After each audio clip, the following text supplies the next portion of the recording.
Hello, listeners. Buckle up for a new episode of The Science of Self, where you learn to improve your life from the inside out. Today is January 26th, 2023.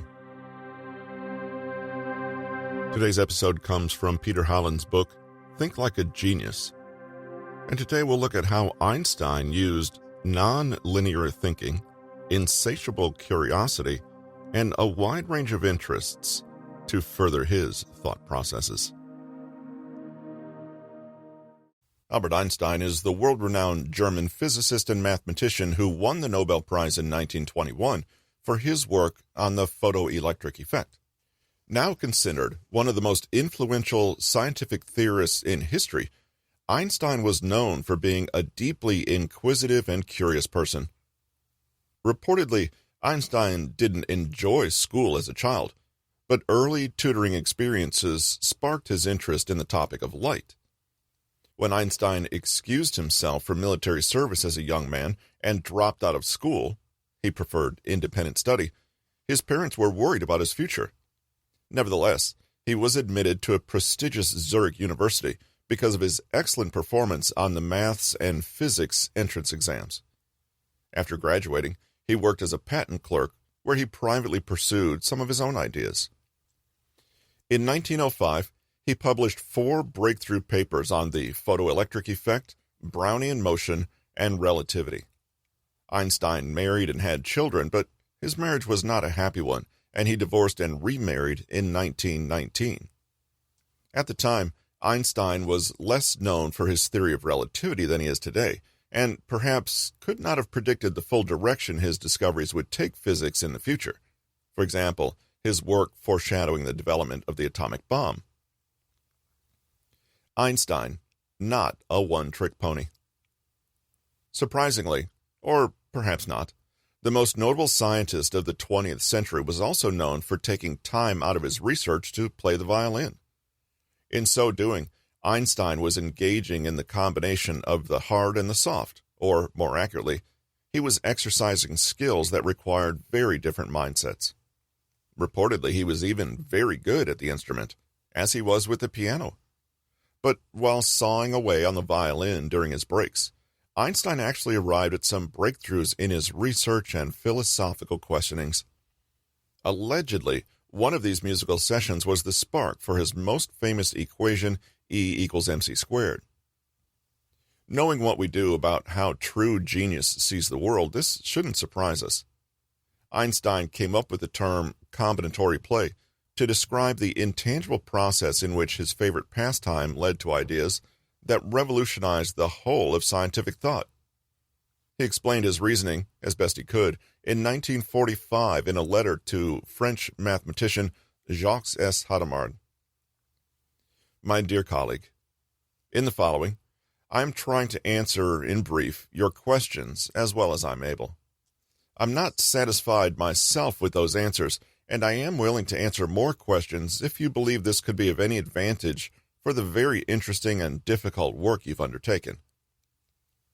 A. The words or the language, as they are spoken, do not seem to play any role in my mechanism of thought. The physical entities which seem to serve as elements in thought are certain signs and more or less clear images which can be voluntarily reproduced and combined. There is, of course, a certain connection between those elements and relevant logical concepts. It's also clear that the desire to arrive finally at logically connected concepts is the emotional basis of this rather vague play with the above-mentioned elements. But taken from a psychological viewpoint, this combinatory play seems to be the essential feature in productive thought, before there is any connection with logical construction in words or other kinds of signs which can be communicated to others. B.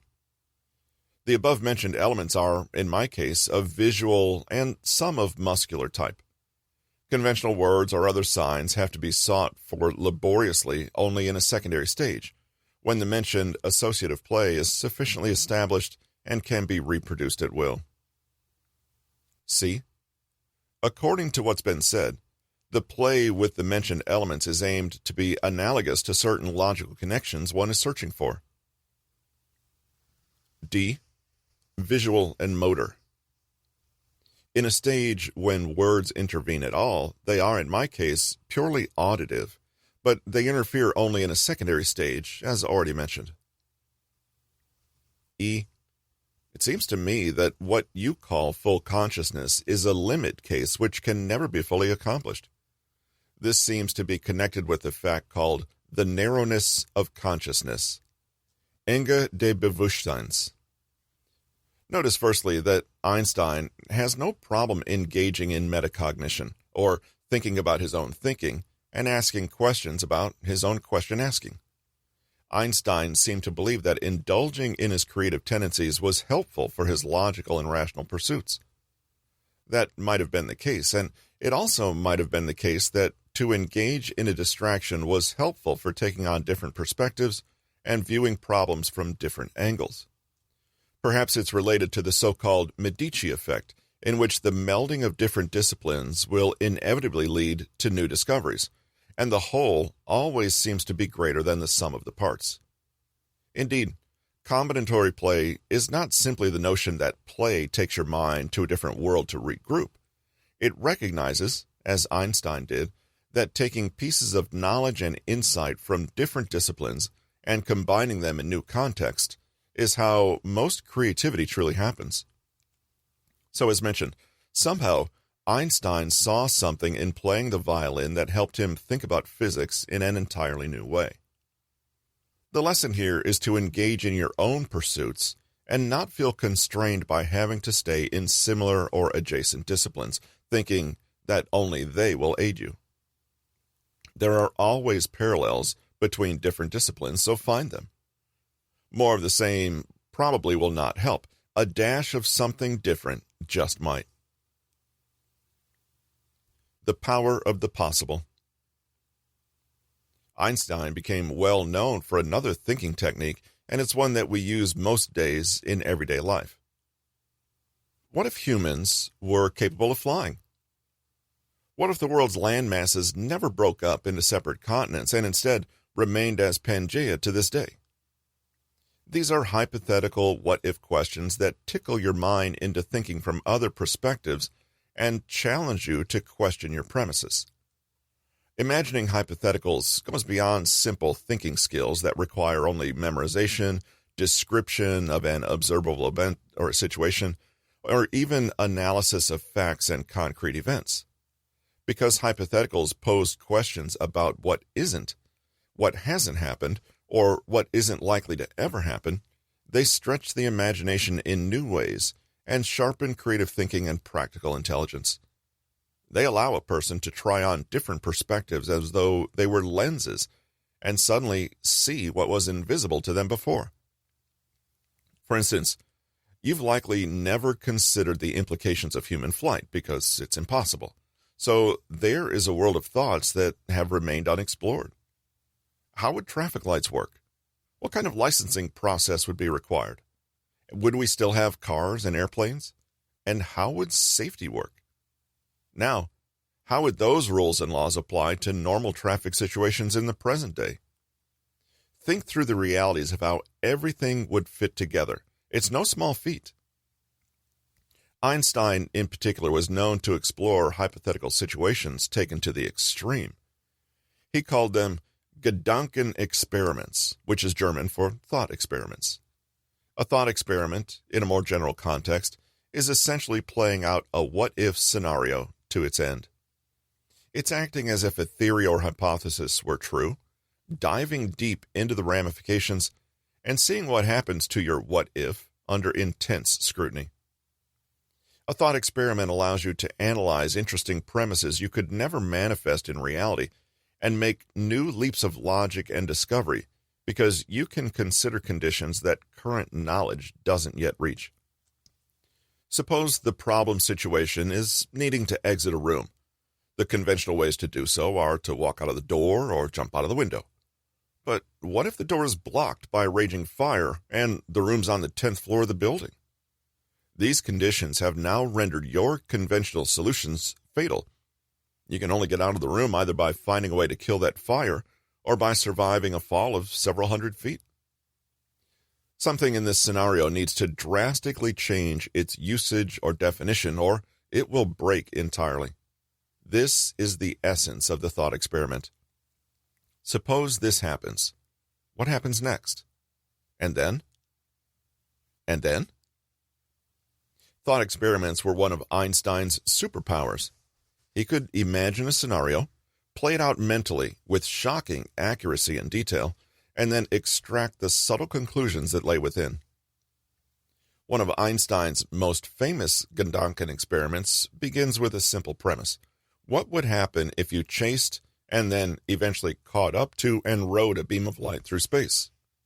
In theory, once you caught up to the beam of light, it would appear to be frozen next to you because you're moving at the same speed. Just like if you're walking at the same pace as a car driving next to you, there is no acceleration. The relative velocities are the same, so the car would seem to be stuck by your side. The only problem was that this was an impossible proposition at the turn of a century. If you catch up to the light, and then a light appears to be frozen beside you, then it is inherently impossible that it is light, because of the difference in speeds. It ceases to be light at that moment. This means one of the rules of physics was broken or disproved with this elementary thought. Therefore, one of the assumptions that underlay physics at the time had to change, and Einstein realized that the belief in time as a constant had to shift. This discovery directly laid the path for the theory of relativity. The closer you get to the speed of light, the more time becomes different for you, relative to an outside observer. This thought experiment allowed Einstein to challenge what were thought to be set-in-stone rules set forth by Isaac Newton's 3 laws of energy and matter. This thought experiment was instrumental in realizing that people should question old models and fundamental rules instead of trying to conform their theories to them. The strength of non-conventionality. Let's return now to the genius traits we mentioned in the previous chapter and see how Einstein measures against them. As we saw above, many of Einstein's great eureka moments came from his being a polymath, or cross-pollinating ideas from one area to another, in this case, music and physics. It's probably quite obvious that another of Einstein's strengths was intellectual curiosity, lust for learning, and insatiable desire to keep asking questions. We can see so much of the light-hearted, uninhibited child aspect of genius in Einstein, who literally labeled a technique he used as play. Einstein never set out to win any prizes or earn accolades as the best physicist of his generation. That was never his goal. Rather, he simply wanted to understand. His passion for seeing into the deeper nature of things led him to areas of knowledge that were previously uncharted. We can see how this attitude put him at odds with his more conventional, pedagogical early school life, and we can imagine that the young Einstein would not have been much inspired by boring lessons about things that were already well known and established. We cannot imagine Einstein's great achievements happening without his enormous sense of curiosity spurring him on. He was not motivated by pride or fame either, since he was known to regularly alienate and offend other scientists and peers, and was reportedly quite difficult to work with. Einstein was nothing if not a curious soul, and it's this attitude of inquiry that seems to have informed his entire life. We can see in Einstein's case that curiosity so often comes with non-conventionality. He was a draft dodger and concocted a medical excuse so as not to complete military service, and was not averse to skipping classes or generally failing to follow school rules. He seemed to have little regard for pre-established hierarchies and preferred to trust his own estimations of what was important and worth doing. And this trait, too, is at the center of his success. Can you imagine any scientist being credited with completely paradigm-shifting work in the field without breaking the rules of the day? We know and love Einstein today as a fiercely smart, independent thinker who greatly advanced the human scientific endeavor. But we need to remember that Einstein was just a man who, at one time, saw his own vision only dimly and worked on his pursuits with no guarantee of where they would lead. The one thing that can motivate a person through such a path? Endless curiosity. We can imagine that Einstein would have been fulfilled even if he'd never won any awards and died completely unknown. Takeaways. Einstein's genius traits included curiosity, having broad areas of interest, i.e. being a polymath, and a refusal to bow to convention. Einstein is known today as one of the 20th century's most influential scientific thinkers, and was considered by many to be a genius in both mathematics and physics.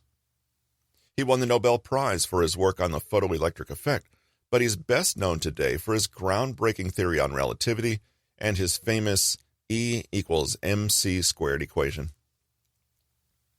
Einstein coined his own term for the kind of playful, freeform connections he'd make between different topics and ideas, combinatorial play. By putting two unrelated ideas together to create something new, Einstein often solved problems, came up with creative new ideas, or opened new avenues of thoughts to pursue. The game of what if is another way to flex the curiosity muscle and bring freshness and novelty to conventional thinking. By running hypothetical situations and thought experiments in his mind, Einstein satisfied his thirst for learning and understanding and accessed new insights that were beyond conventions at the time. Einstein was a polymath and had a broad range of interests rather than one narrow focus. He played violin and piano and had some of his best new ideas during play. This kind of broad-mindedness and diversity of interest promotes intellectual agility and wide-ranging, flexible perspectives. Einstein was also non-conventional and worked independently, regardless of the established rules that surrounded him in early life. This allowed him to engage in truly independent ideas and contribute something entirely different to the field. We can see in Einstein's case that non-linearity and thought, insatiable curiosity, and a wide range of interests were not just helpful to his success, but essential. We can follow suit by freely engaging in interdisciplinary play and what-if games in the areas that grab our intense interest. Though conventions may occasionally be useful, the best territory to explore is that which is uncharted. To be more like Einstein, we can think of ways to break down artificial limits and categories in our own thinking and blend concepts and ideas together freely. Can you think of a way to combine two of your interests to produce a third, completely new idea?